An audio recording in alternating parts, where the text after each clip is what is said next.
सिद्धू मूसेवाला कतलकांड दे विच police दे हत्थ लग्या वड्डा सबूत। सूत्रों मुताबिक SIT दे कोल मौका वारदात दी 7 सेकंड दी क्लिप वीडियो दे विच नजर आ रहे 4 हमलावर वारदात दे समय एक शख्स ने बनाई सी वीडियो। मूसेवाला दे परिवार नूं मिले मनजिंदर सिरसा कि पंजाब सरकार दी जांच तो परिवार संतुष्ट नहीं, जेकर पंजाब सरकार करे सिफारिश तां केंद्र कराएगी।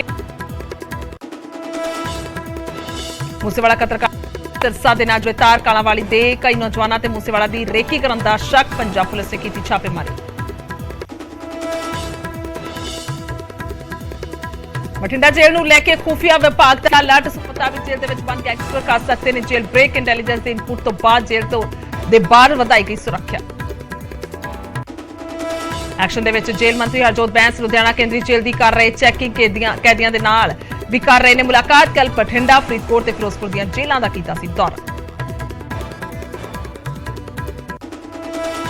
अज अमृतसर जाणगे सीएम भगवंत मान। अकाल तख्त साहिब दे जथेदार दे नाल करनगे मुलाकात। घल्लूघारा दिवस नूं लैके सुरक्षा प्रबंधां दा लैणगे जायजा। घल्लूघारा दिवस के मौके अमृतसर दे विच हाई अलर्ट। शहर भर दे विच 8000 जवान कीते तैनात। सुरक्षा बलां ने कढिया फ्लैग मार्च।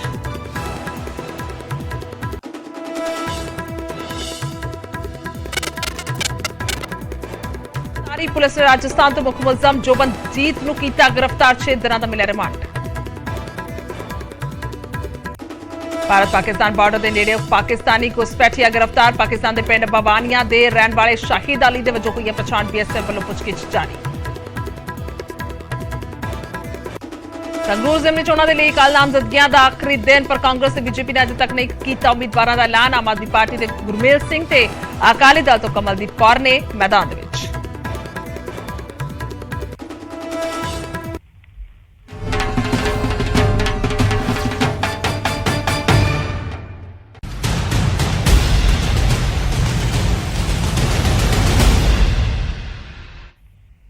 सत श्री अकाल। समय बुलेटिन च स्वागत है। मैं तुहाडे नाल गुरजोत संधू। शुरुआत करते हैं सब तो पहला घल्लूघारा दिवस तो।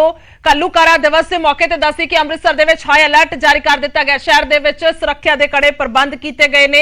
8000 जवानों नूं तैनात कर दिता गया और सुरक्षा बलों ने फ्लैग मार्च भी कढ़िया। अज भगवंत मान सीएम भगवंत मान जिहड़े ने ओह भी जाणगे अमृतसर और जथेदार दे नाल उन्हां दे वल्लों मुलाकात की जाएगी। खास तौर पर जेकर जिक्र किया जाए तो घल्लूघारा दिवस नूं लैके पूरे पुख्ता प्रबंध जिहड़े ने ओह कीते जांदे ने। हर साल दे वांग इस बार भी जिहड़े पूरे पुख्ता प्रबंध किए गए हैं और 8000 जवान तैनात किए गए हैं। सुरक्षा के लिहाज के 8000 जवानों की जिहड़ी तैनाती की गई है। अमृतसर के हाई अलर्ट जिहड़ा जारी कर दिता गया। मल्टी लेयर सुरक्षा तैनात की गई अमृतसर के विच।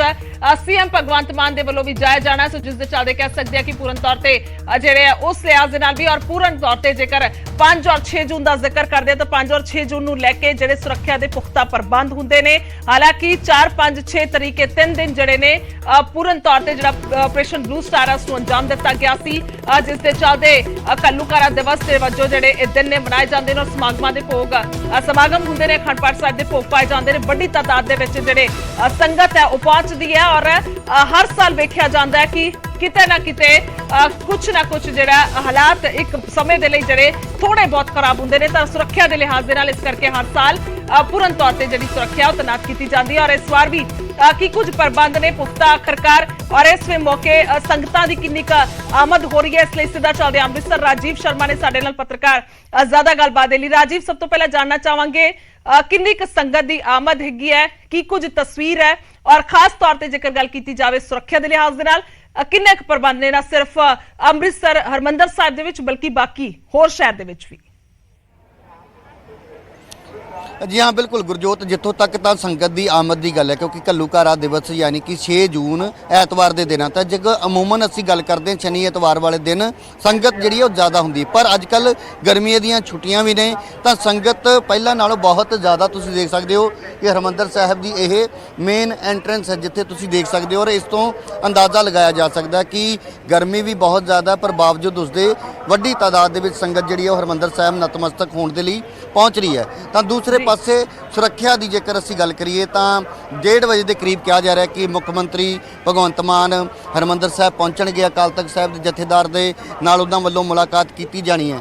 ਤਾਂ ਪੁਲਿਸ ਦੀ ਜਿਹੜੀ ਹਲਚਲ ਹੈ ਉਹ ਪਿਛਲੇ ਕਰੀਬ ਇੱਕ ਹਫ਼ਤੇ ਤੋਂ ਹੀ ਤੇਜ਼ ਨਜ਼ਰ ਆ ਰਹੀ ਹੈ, ਪਰ ਮੁੱਖ ਮੰਤਰੀ ਦੀ ਆਮਦ ਹੈ ਉਸ ਤੋਂ ਪਹਿਲਾਂ ਸੀਨੀਅਰ ਅਧਿਕਾਰੀ ਜਿਹੜੇ ਨੇ ਉਹ ਲਗਾਤਾਰ ਹਰਿਮੰਦਰ ਸਾਹਿਬ ਨੂੰ ਜਿਹੜੇ ਆਉਣ ਵਾਲੇ ਰਸਤੇ ਨੇ ਉਹਨਾਂ ਦੇ ਉੱਪਰ ਉਹਨਾਂ ਦੀ ਜਿਹੜੀ ਚਹਿਲ ਪਹਿਲ ਹੈ ਜਾਂ ਜਿਹੜੀ ਹਲਚਲ ਹੈ ਉਹ ਨਜ਼ਰ ਆ ਰਹੀ ਹੈ। ਤਾਂ ਤੁਸੀਂ ਦੇਖ ਸਕਦੇ ਹੋ ਬਿਲਕੁਲ ਸਾਹਮਣੇ ਉਹ ਪੰਜਾਬ ਪੁਲਿਸ ਦੇ ਜਿਹੜੇ ਕਮਾਂਡੋਜ਼ ਨੇ ਉਹ ਵੀ ਨਜ਼ਰ ਆ ਰਹੇ ਨੇ। ਖਾਸ ਤੌਰ ਤੇ ਜੇਕਰ ਗੱਲ ਕੀਤੀ ਜਾਵੇ ਸੁਰੱਖਿਆ ਦੇ ਲਿਹਾਜ਼ ਦੇ ਨਾਲ ਹਰ ਤਰ੍ਹਾਂ ਦੇ ਪ੍ਰਬੰਧ ਜਿਹੜੇ ਨੇ ਉਹ ਵੇਖਣ ਨੂੰ ਮਿਲ ਰਹੇ ਨੇ। ਸੰਗਤਾਂ ਦੀ ਆਮਦ ਹੈ, ਪਰ ਇਸੇ ਵਿਚਕਾਰ ਸਿੱਧੇ ਜਾਣੇ ਆਮ ਆਦਮੀ ਪਾਰਟੀ ਦੀ ਪ੍ਰੈਸ ਕਾਨਫਰੰਸ ਚੱਲ ਰਹੀ ਹੈ।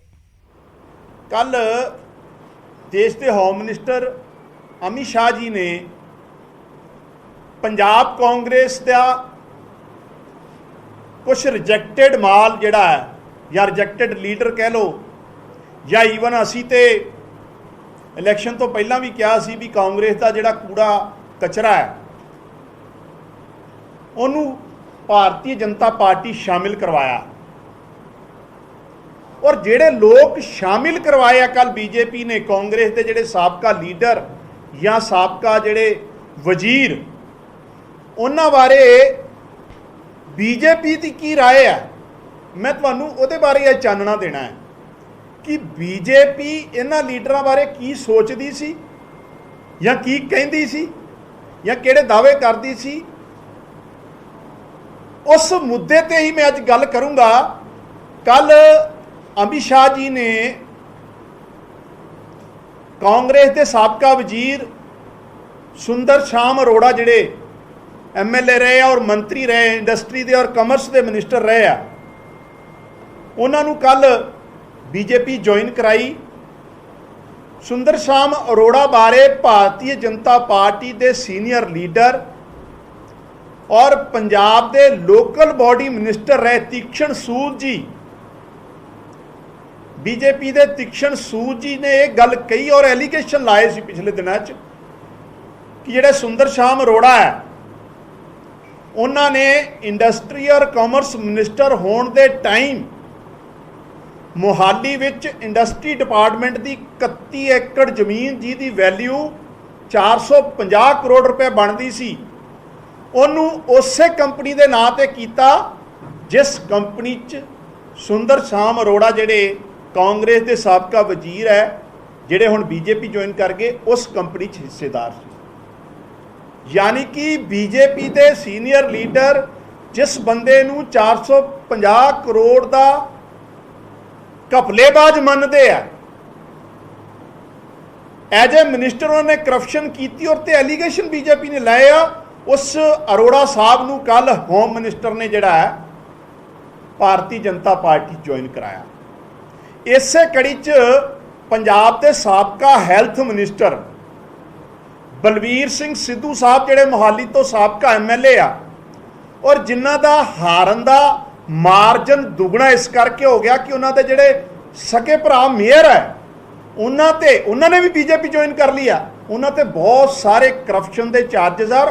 ਬਲਵੀਰ ਸਿੰਘ ਸਿੱਧੂ ਸਾਹਿਬ ਬਾਰੇ ਭਾਰਤੀ ਜਨਤਾ ਪਾਰਟੀ ਪੰਜਾਬ ਦੀ ਯੂਨਿਟ ਨੇ ਪ੍ਰੈਸ ਕਾਨਫਰੰਸ ਕਰਕੇ ਇਹ ਕਿਹਾ ਸੀ ਕਿ ਬਲਵੀਰ ਸਿੰਘ ਸਿੱਧੂ ਨੇ ਐਜ ਏ ਹੈਲਥ ਮਿਨਿਸਟਰ ਜਦੋਂ ਕੋਵਿਡ ਦੇ ਦੌਰਾਨ ਫਤਿਹ ਕਿੱਟ ਜਿਹੜੀ ਆਈ ਸੀ ਲੋਕਾਂ ਨੂੰ ਵੰਡਣ ਵਾਸਤੇ, ਉਹ 'ਚ ਕਰੋੜਾਂ ਰੁਪਏ ਦਾ ਘਪਲਾ ਕੀਤਾ ਹੈ, ਸਕੈਮ ਕੀਤਾ ਹੈ, ਸਕੈਂਡਲ ਕੀਤਾ ਹੈ। ਬੀਜੇਪੀ ਦੀ ਪੰਜਾਬ ਲੀਡਰਸ਼ਿਪ ਨੇ ਪ੍ਰੈਸ ਕਾਨਫਰੰਸ ਕਰਕੇ ਇਹ ਗੱਲ ਕਹੀ ਸੀ ਕਿ ਬਲਵੀਰ ਸਿੱਧੂ ਸਾਹਿਬ ਜਿਹੜੇ ਸਾਬਕਾ ਹੈਲਥ ਮਿਨਿਸਟਰ ਹੈ, ਕਾਂਗਰਸ ਦੇ ਲੀਡਰ, ਜਿਨ੍ਹਾਂ ਨੂੰ ਅਮਿਤ ਸ਼ਾਹ ਜੀ ਨੇ ਕੱਲ ਜੁਆਇਨ ਕਰਾਇਆ, ਉਹਨਾਂ ਨੇ 5 ਕਰੋੜ ਤੋਂ ਵੱਧ ਗੋਲੀਆਂ ਜਿਹੜੀਆਂ ਬਜਾਏ ਸਰਕਾਰੀ ਸੈਂਟਰਾਂ ਨੂੰ ਦੇਣ ਦੇ ਪ੍ਰਾਈਵੇਟ ਸੈਂਟਰਾਂ ਨੂੰ ਵੇਚਤੀਆਂ। ਇਹ ਐਲੀਗੇਸ਼ਨ ਬੀਜੇਪੀ ਦੀ ਸਟੇਟ ਲੀਡਰਸ਼ਿਪ ਦੀ ਪ੍ਰੈਸ ਕਾਨਫਰੰਸ ਤੇ। ਇਸੇ ਕੜੀ 'ਚ ਆਪਾਂ ਜਾਈਏ, ਵੇਰਕਾ ਸਾਹਿਬ ਕਾਂਗਰਸ 'ਚ ਜਿਨ੍ਹਾਂ ਨੇ ਸਾਰੀ ਉਮਰ ਲਾਈ, MLA ਵੀ ਰਹੇ ਆ, SC ਕਮਿਸ਼ਨ ਦੇ ਚੇਅਰਮੈਨ ਵੀ ਰਹੇ ਆ। ਰਾਜਕੁਮਾਰ ਵੇਰਕਾ ਜੀ ਨੂੰ ਮੇਰਾ ਸਵਾਲ ਹੈ ਕਿ ਵੇਰਕਾ ਸਾਹਿਬ, ਤੁਸੀਂ ਥੋੜੇ ਦਿਨ ਪਹਿਲਾਂ ਕਹਿ ਰਹੇ ਸੀ ਕਿ ਦੇਸ਼ ਦੇ ਪ੍ਰਧਾਨ ਮੰਤਰੀ ਮਾਨਯੋਗ ਨਰਿੰਦਰ ਮੋਦੀ ਐਂਟੀ ਦਲਿਤ ਹੈ। ਵੇਰਕਾ ਸਾਹਿਬ ਜਿਹੜੇ ਸਾਬਕਾ ਕਾਂਗਰਸ ਦੇ ਲੀਡਰ ਸੀ, ਜਿਨ੍ਹਾਂ ਨੂੰ ਅਮਿਤ ਸ਼ਾਹ ਜੀ ਨੇ ਕੱਲ ਜੁਆਇਨ ਕਰਾਇਆ, ਉਹਨਾਂ ਦੀ ਇਹ ਸਟੇਟਮੈਂਟ ਹੈ ਕੁਝ ਦਿਨ ਪਹਿਲਾਂ ਕਿ ਮੋਦੀ ਸਾਹਿਬ ਅੰਬੇਡਕਰ ਸਾਹਿਬ ਦੀ ਵਿਚਾਰਧਾਰਾ ਦੇ ਵੀ ਖਿਲਾਫ ਹੈ ਔਰ ਮੋਦੀ ਸਾਹਿਬ ਦਲਿਤ ਭਾਈਚਾਰੇ ਦੇ ਵੀ ਖਿਲਾਫ ਹੈ। ਬੀਜੇਪੀ ਦੀ ਪੂਰੀ ਜਿਹੜੀ ਆਈਡੀਓਲੋਜੀ ਆ ਉਹ ਐਂਟੀ ਦਲਿਤ ਹੈ। ਇਹ ਇਹਨਾਂ ਦਾ ਕਿਰਦਾਰ ਹੈ। ਇਸੇ ਕੜੀ 'ਚ ਮੈਂ ਤੁਹਾਨੂੰ ਦੱਸਣਾ ਚਾਹੁੰਦਾ ਸਾਰੇ ਸਾਥੀਆਂ ਨੂੰ, ਗੁਰਪ੍ਰੀਤ ਸਿੰਘ ਕਾਂਗੜ ਜਿਹੜੇ ਪਾਵਰ ਮਿਨਿਸਟਰ ਰਹੇ ਆ ਪਿਛਲੀ ਸਰਕਾਰ 'ਚ, ਕੈਪਟਨ ਅਮਰਿੰਦਰ ਸਿੰਘ ਦੇ ਟਾਈਮ, ਜਿਨ੍ਹਾਂ ਨੇ ਕੱਲ ਅਮਿਤ ਸ਼ਾਹ ਜੀ ਦੀ ਮੌਜੂਦਗੀ 'ਚ ਭਾਰਤੀ ਜਨਤਾ ਪਾਰਟੀ ਦਾ ਦਾਮਨ ਫੜਿਆ। ਗੁਰਪ੍ਰੀਤ ਸਿੰਘ ਕਾਂਗੜ ਨੇ ਆਪਣੇ ਜਵਾਈ ਨੂੰ ਨਿਯਮਾਂ ਨੂੰ ਤਾਕ ਤੇ ਰੱਖਦੇ ਹੋਏ ਸਾਰੀਆਂ rule and regulation guideline the violation ਕਰਦੇ ਹੋਏ ਕੈਪਟਨ ਅਮਰਿੰਦਰ ਸਿੰਘ ਨੇ ਇਹਨਾਂ ਦੇ ਜਵਾਈ ਨੂੰ ਨੌਕਰੀ ਦਿੱਤੀ ਸੀ। ਤੇ ਭਾਰਤੀ ਜਨਤਾ ਪਾਰਟੀ ਤੇ ਕਹਿੰਦੀ ਹੈ ਅਸੀਂ ਨੈਪੋਟਿਜ਼ਮ, ਅਸੀਂ ਪਰਿਵਾਰਵਾਦ ਦੇ ਖਿਲਾਫ ਹੈ। ਇਹ ਤੁਹਾਡਾ ਚਿਹਰਾ ਹੈ, ਇਹ ਤੁਹਾਡੀ ਅਸਲੀਅਤ ਹੈ। ਇਹ ਲੋਕਾਂ ਦਾ ਜਿਹੜਾ ਦੋਗਲਾ ਕਿਰਦਾਰ ਹੈ, ਜਿਹੜਾ ਡਬਲ ਸਟੈਂਡਰਡ ਹੈ, ਉਹ ਪੰਜਾਬ ਦੇ ਲੋਕਾਂ ਦੇ ਸਾਹਮਣੇ ਹੈ। ਪਹਿਲਾਂ ਇਹ ਲੋਕਾਂ ਨੇ, ਇਹਨਾਂ ਲੋਕਾਂ ਤੇ ਬੀਜੇਪੀ ਐਲੀਗੇਸ਼ਨ ਲਾ ਰਹੀ ਹੈ, ਲਗਾਤਾਰ ਲਾ ਰਹੀ ਹੈ। ਕੈਪਟਨ ਅਮਰਿੰਦਰ ਸਿੰਘ ਨੂੰ, ਇਹਨਾਂ ਦੇ ਪਰਿਵਾਰ ਦੇ ਮੈਂਬਰਾਂ ਨੂੰ ਨੌਕਰੀਆਂ ਦੇਣ 'ਚ ਨਿਯਮਾਂ ਨੂੰ ਤਾਕ ਤੇ ਰੱਖ ਕੇ, ਜਿਹਦੇ 'ਚ ਜਿਹੜੀ ਇੱਕ ਇਨਕਮ ਬੇਸਿਕ ਹੁੰਦੀ ਉਹ ਵੀ ਉਸ ਤੋਂ ਵੱਧ ਸੀ ਉਹਨਾਂ ਦੇ ਜਵਾਈ ਦੀ। ਟਾਈਮ ਵੀ ਗੁਜ਼ਰ ਚੁੱਕਿਆ ਸੀ ਜਿਹੜਾ ਨੌਕਰੀ ਦੇਣ ਦਾ, ਕੰਪੋਜ਼ੀਟ ਗਰਾਊਂਡ ਤੇ ਨੌਕਰੀ ਦੇਣੀ ਸੀ। ਸੋ ਇਸ ਤਰੀਕੇ ਨਾਲ ਇਹੋ ਜਿਹੇ ਲੋਕਾਂ ਨੂੰ ਭਾਰਤੀ ਜਨਤਾ ਪਾਰਟੀ ਨੇ, ਜਿਹੜੇ ਕਾਂਗਰਸ ਦਾ ਕਚਰਾ ਹੈ, ਉਹਨੂੰ ਕੱਲ ਜੁਆਇਨ ਕਰਵਾਇਆ। ਲੇਕਿਨ ਪੰਜਾਬ ਦੇ ਲੋਕ ਜਾਣਦੇ ਆ ਕਿ ਇਸੇ ਤਰੀਕੇ ਨਾਲ ਜਿਹੜੇ ਫਤਿਹ ਜੰਗ ਬਾਜਵਾ ਹੈ, ਪੁਰਾਣੇ ਬੀਜੇਪੀ ਦੇ ਹੋ ਗਏ, ਜਿਨ੍ਹਾਂ ਨੇ ਬੀਜੇਪੀ ਵੱਲੋਂ ਲੀਡਰ ਐਮਐਲਏ ਦੀ ਇਲੈਕਸ਼ਨ ਲੜੀ ਆ, ਫਤਿਹ ਬਾਜਵਾ ਸਾਹਿਬ ਦੇ ਖਿਲਾਫ ਵੀ ਐਲੀਗੇਸ਼ਨ ਸੀ ਕਿ ਉਹਨਾਂ ਨੇ ਆਪਣੇ ਬੇਟੇ ਨੂੰ ਡੀਐਸਪੀ ਦੀ ਨੌਕਰੀ ਕੈਪਟਨ ਅਮਰਿੰਦਰ ਸਿੰਘ ਦੇ ਟਾਈਮ ਵਾਇਓਲੇਸ਼ਨ ਆਫ ਰੂਲ ਤੋਂ ਕਰਦੇ ਹੋਏ, ਗਾਈਡਲਾਈਨਾਂ ਨੂੰ ਵਾਇਓਲੇਟ ਕਰਦੇ ਹੋਏ ਫਤਿਹ ਸਿੰਘ ਬਾਜਵਾ ਦੀ। ਇਸ ਤਰੀਕੇ ਦੀ ਅਸਲੀਅਤ ਹੈ। ਇਹ ਲੋਕ ਜਿਹੜੇ ਆ, ਜਿਨ੍ਹਾਂ ਨੇ ਕੱਲ ਕਾਂਗਰਸ ਤੋਂ ਭਾਜਪਾ ਵੱਲ ਮੋੜਿਆ, ਇਹ ਪਹਿਲਾਂ ਸੱਤਾ ਦੇ ਲਾਲਚੀ ਹੈ, ਸੱਤਾ ਦੇ ਨੇੜੇ ਰਹਿਣ ਦੀ ਇਹਨਾਂ ਦੀ ਆਦਤ ਹੈ, ਪੰਜਾਬ ਨੂੰ ਲੁੱਟ ਖਸੁੱਟ ਦੇ ਇਹਨਾਂ ਤੇ ਦੋਸ਼ ਹੈ। ਲੇਕਿਨ ਇਹ ਨਾ ਸੋਚਣ ਕਿ ਇਹ ਬਚ ਜਾਣਗੇ। ਜਿਸ ਬੰਦੇ ਨੇ ਪੰਜਾਬ ਦੀ ਲੁੱਟ ਖਸੁੱਟ ਕੀਤੀ ਆ, ਜਿਹੜੇ ਬੰਦੇ ਨੇ ਪੰਜਾਬ ਦੇ ਆਉਣ ਵਾਲੇ ਜਨਰੇਸ਼ਨ ਦਾ ਭਵਿੱਖ ਜਿਹੜਾ ਡਾਰਕ ਕੀਤਾ, ਭਵਿੱਖ ਖਰਾਬ ਕੀਤਾ, ਜਿਹੜੇ ਕਾਂਗਰਸ ਦੀ ਸੱਤਾ 'ਚ ਵੀ ਰਹਿ ਕੇ ਉਹ ਅੱਜ ਜਿਸ ਤਰੀਕੇ ਨਾਲ ਇਹ ਕਚਰਾ ਬੀਜੇਪੀ 'ਚ ਗਿਆ, ਮੇਰਾ ਬੀਜੇਪੀ ਨੂੰ ਵੀ ਸਵਾਲ ਹੈ ਕਿ ਭਾਰਤੀ ਜਨਤਾ ਪਾਰਟੀ ਜਿਹੜੀ ਆਈਡੀਓਲੋਜੀ ਦੀ ਗੱਲ ਕਰਦੀ ਆ, ਵਿਚਾਰ ਦੀ ਗੱਲ ਕਰਦੀ ਆ, ਕਿ ਤੁਹਾਡੇ ਕੋਲ ਪੰਜਾਬ 'ਚ ਕੋਈ ਲੀਡਰਸ਼ਿਪ ਪੈਦਾ ਹੀ ਨਹੀਂ ਹੋ ਪਾਈ ਇੰਨੇ ਸਾਲਾਂ 'ਚ, ਜਾਂ ਤੁਹਾਡੀ ਪੰਜਾਬ ਦੀ ਜਿਹੜੀ ਲੀਡਰਸ਼ਿਪ ਉਹ ਇੰਨੀ ਕੰਪੀਟੈਂਟ ਹੀ ਨਹੀਂ ਹੈ ਕਿ ਤੁਹਾਨੂੰ ਜਿਹੜਾ ਕਾਂਗਰਸ ਦਾ ਕਚਰਾ ਜਿਹੜਾ ਹੈ ਉਹ ਬੀਜੇਪੀ 'ਚ ਲਿਆਉਣਾ ਪੈ ਗਿਆ। ਔਰ ਬੀਜੇਪੀ ਕੋ ਐਸੀ ਕਿਹੜੀ ਮਸ਼ੀਨ ਹੈ, ਮੇਰਾ ਅਮਿਤ ਸ਼ਾਹ ਜੀ ਨੂੰ ਸਵਾਲ ਹੈ, ਮੋਦੀ ਸਾਹਿਬ ਦੀ ਸਰਕਾਰ ਨੂੰ ਸਵਾਲ ਹੈ ਕਿ ਤੁਹਾਡੇ ਕੋਲ ਐਸੀ ਮਸ਼ੀਨ ਹੈ ਕਿ ਜਿਹੜਾ ਡਿਫਾਲਟਰ ਬੰਦਾ ਹੁੰਦਾ, ਜਿਹੜਾ ਜਿੱਤੇ ਦੋਸ਼ ਲੱਗਦੇ ਆ, ਕਰਪਸ਼ਨ ਦੇ ਲੱਗਦੇ ਆ, ਇਰੈਗੂਲਰਿਟੀਜ਼ ਦੇ ਲੱਗਦੇ ਆ, ਉਹਨਾਂ ਨੂੰ ਤੁਸੀਂ ਆਪਣੇ ਵੱਲ ਲਿਆ ਕੇ ਕਿਹੜੀ ਦਵਾਈ ਪਿਉਂਦੇ ਹੋ, ਕਿਹੜੀ ਘੁੱਟੀ ਪਿਉਂਦੇ ਹੋ ਕਿ ਉਹ ਸਾਫ਼ ਹੋ ਜਾਂਦੇ ਆ। ਸੋ ਪੰਜਾਬ ਦੇ ਲੋਕ ਜਾਣਦੇ ਆ, ਪੰਜਾਬ ਦੇ ਲੋਕ ਇਹਨਾਂ ਲੋਕਾਂ ਦੀ ਅਸਲੀਅਤ ਵੀ ਜਾਣਦੇ ਆ। ਇਹ ਪੰਜਾਬ ਦੇ ਲੋਕਾਂ ਨੂੰ ਬੁੱਧੂ ਸਮਝਦੇ ਆ ਤੁਸੀਂ ਕਿ ਇੱਧਰੋਂ ਨਹੀਂ ਤੇ ਇੱਧਰ ਪਾਲਾ ਮਾਰ ਕੇ ਤੇ ਅਸੀਂ ਬਚ ਜਾਾਂਗੇ। ਇਹ ਕੰਮ ਪੰਜਾਬ 'ਚ ਨਹੀਂ ਜੋ ਹੋਣਾ। ਤੁਹਾਡੀ ਅਸਲੀਅਤ ਪੰਜਾਬ ਦੇ ਸਾਹਮਣੇ ਆ ਔਰ ਇਹ ਲੋਕਾਂ ਨੂੰ ਵੀ ਆਉਣ ਵਾਲੇ ਟਾਈਮ 'ਚ ਪੰਜਾਬ ਦੇ ਲੋਕਾਂ ਨੇ ਰਿਜੈਕਟ ਕਰਨਾ। ਬੇਸਿਕਲੀ ਆਲਰੇਡੀ ਰਿਜੈਕਟਡ ਮਾਲ ਹੈ। 2022 'ਚ ਸਾਰੇ ਰਿਜੈਕਟ ਸੀ ਪੰਜਾਬ ਦੇ ਲੋਕਾਂ ਦੁਆਰਾ। ਲੇਕਿਨ ਜਿਸ ਤਰੀਕੇ ਨਾਲ ਇਹ ਪੰਜਾਬ ਦੇ ਲੋਕਾਂ ਨੂੰ ਗੁੰਮਰਾਹ ਕਰਨ ਦੀ ਕੋਸ਼ਿਸ਼ ਕਰਦੇ ਆ, ਮੂਰਖ ਬਣਾਉਣ ਦੀ ਕੋਸ਼ਿਸ਼ ਕਰਦੇ ਆ, ਪੰਜਾਬ ਦੇ ਲੋਕ ਇਹਨਾਂ ਨੂੰ ਆਉਣ ਵਾਲੇ ਟਾਈਮ 'ਚ ਵੀ ਸਬਕ ਸਿਖਾਉਣਗੇ। ਅੱਜ ਦਾ ਜਿਹੜਾ ਮੁੱਦਾ ਸੀ ਉਹ ਇਹੀ ਸੀ। ਤੁਹਾਡਾ ਕੋਈ ਸਵਾਲ ਹੋਵੇ ਤਾਂ ਕਰ ਸਕਦੇ।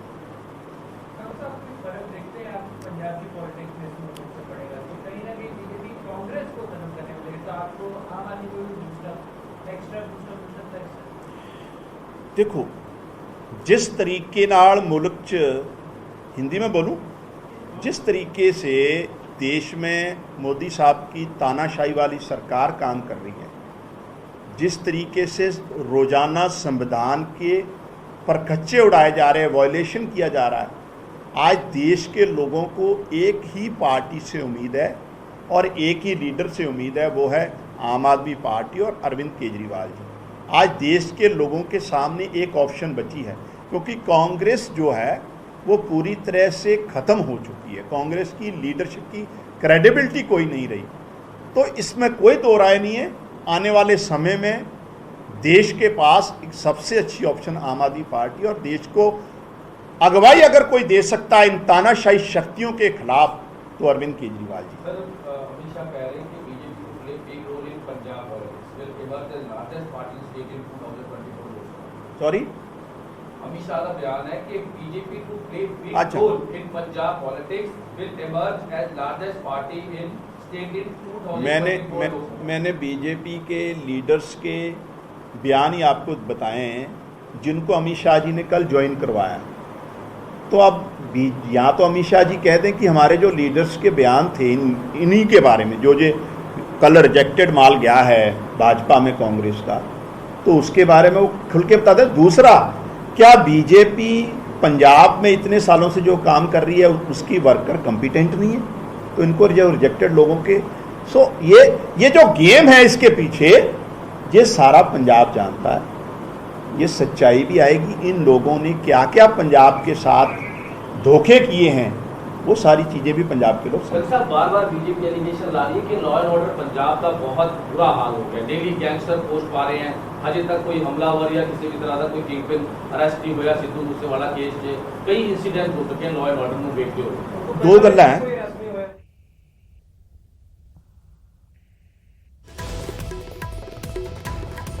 तो बलबीर सिद्धू से भी करप्शन के इल्जाम लगाए ने। दसे कि आम आदमी पार्टी के वलों यानी कि मालविंदर कंग जो स्पोक्सपर्सन ने उन्होंने वलों इल्जाम लगाए गए ने कि आखिरकार सारा रिजेक्टेड माल जिहड़ा है भाजपा दे विच गया। इस तरह दे नाल उन्होंने शब्दां दी वरतों कीती और कूड़ा करकट भी उन्होंने करार दिता कि अजिहे लीडर जिन्हां नूं लोकां दे वलों नकार दिता गया, उन्होंने वलों भाजपा च जाया गया। हालांकि पहलां जिहड़ी भाजपा है उन्हां दे वलों इल्जाम इन्हां लीडरां ते लगाए जांदे सन। दस दे कि बीते दिन वड्डे लीडर कांग्रेस दे जिहड़े ने उन्होंने शमूलियत की और भाजपा दा पल्ला फड़िया। सो जिस तो बाद हुणे वड्डे इल्जाम आदमी पार्टी लगा रही है। बलबीर सिद्धू बीते दिन भाजपा दे विच शामिल हुए। इस तो इलावा खास तौर पर जेकर श्याम सुंदर अरोड़ा की गल की जाए तो उन्होंने वलों जाया गया, तो होर कई बड़े लीडरां दे वलों भी शमूलियत की गई सी।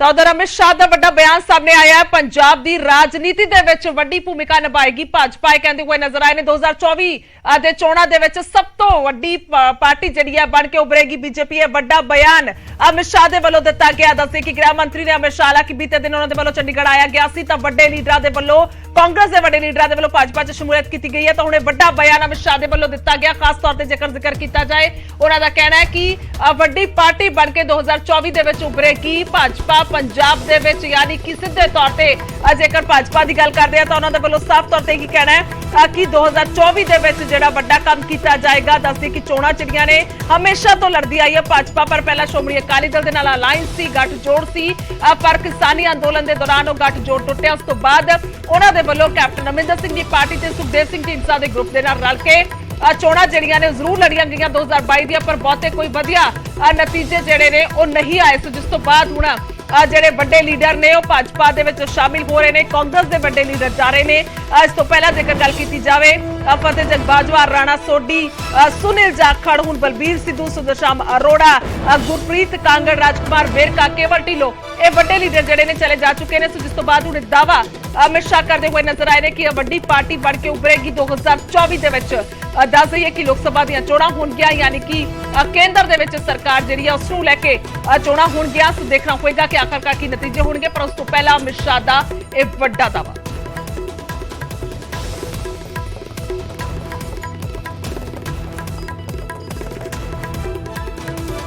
बड़ा बयान दिता गया। पंजाब की राजनीति में बड़ी भूमिका निभाएगी भाजपा। हालांकि जेकर हाल ही की गल की जाए तो आम आदमी पार्टी के वलों बकायदा प्रेस कॉन्फ्रेंस करके जो निशाने ने साधे गए हैं। कांग्रेस से भी खास तौर पर जो निशाने ने भाजपा से भी साधे गए हैं और उन्होंने लीडर से भी जिन्होंने वलों शमूलियत की गई है।